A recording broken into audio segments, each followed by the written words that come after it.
एक छोटे से गांव में रामू नाम का एक गरीब किसान रहता था। उसके पास थोड़ी सी जमीन थी जिससे वह अपने परिवार का किसी तरह गुजारा कर रहा था। रामू की पत्नी सीता और उसके दो बच्चे मोहन और गीता उसकी दुनिया थे। रामू दिन रात मेहनत करता पर उसकी फसलें कभी अच्छी नहीं होती। एक साल मौसम ने रामू के साथ बड़ा मजाक किया। पहले सूखा पड़ा, फिर अचानक बारिश हुई।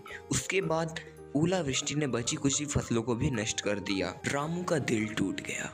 एक दिन जब वो खेत में बैठा हुआ था तो सीता उसके पास आई। रामू, हमें कुछ करना होगा। हमारे पास खाने के लिए कुछ नहीं है। मैं जानता हूँ सीता, पर हम क्या कर सकते हैं?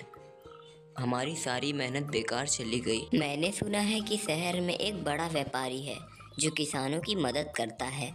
क्यों ना हम उससे मदद मांगे? रामू ने सीता की बात मानी और अगले दिन शहर जाने का फैसला किया। उसने अपने बैलगाड़ी में थोड़ा सा अनाज और कुछ सब्जियां रखी और वो वहां से निकल पड़ा। रास्ता लंबा और कठिन था। एक दिन चलते चलते रामू को एक बुढ़िया मिली जो रास्ते के किनारे खड़ी थी। बेटा, तुम कहाँ जा रहे हो? मैं शहर जा रहा हूँ।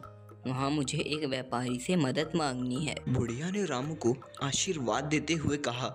भगवान तुम्हारी मदद करेगा बेटा। रामू ने उसे धन्यवाद कहा और अपनी यात्रा जारी रखी। कई दिनों की यात्रा के बाद रामू शहर पहुंचा। शहर बहुत बड़ा और चकाचौंध भरा था, जिसे देख रामू थोड़ा घबरा गया। उसने व्यापारी का बड़ा घर देखा और हिम्मत जुटाकर दरवाजा खटखटाया। एक नौकर ने दरवाजा खोला। क्या चाहिए तुम्हें? मुझे व्यापारी साहब से मिलना है।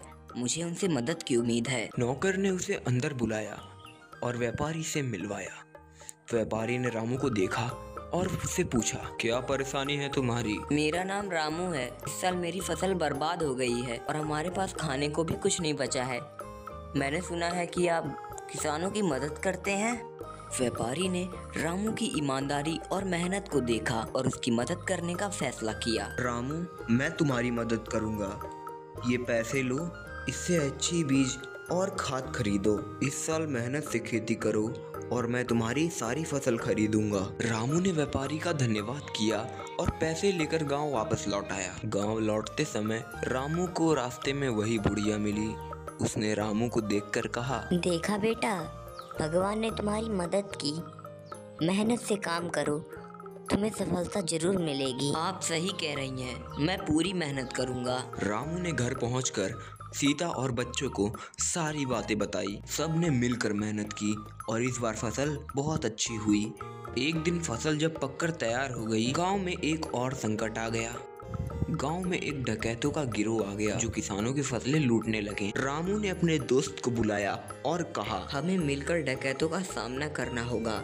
हम अपने मेहनत की फसल को ऐसे लूटने नहीं देंगे। रामू और उसके दोस्त ने मिलकर एक योजना बनाई। उन्होंने रात को पहरा देना शुरू किया और जब डकैतों ने हमला किया, दोनों ने मिलकर उनका सामना किया। तुम लोग हमें नहीं रोक सकते, ये फसल हमारी है। यह हमारी मेहनत की फसल है और हम इसे किसी भी कीमत पर नहीं जाने देंगे। डकैतों और किसानों के बीच जोरदार संघर्ष हुआ। आखिरकार रामू और उसके दोस्त ने डकैत को गांव से भगा दिया। अब रामू की फसल सुरक्षित थी। व्यापारी ने अपना वादा निभाया और रामू की सारी फसल खरीद ली। रामू के पास काफी पैसा आ गया।